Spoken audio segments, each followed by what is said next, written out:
ഒരു നേരം തൊഴുതു മടങ്ങുമ്പോൾ തോന്നും ഒരു വട്ടം കൂടി തൊഴേണമെന്ന്.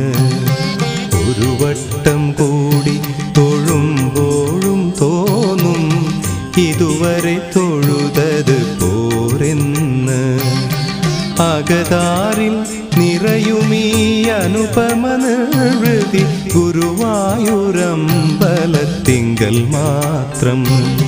ഒരു നേരം തൊഴുതു മടങ്ങുമ്പോൾ തോന്നും ഒരു വട്ടം കൂടി തൊഴേണമെന്ന്.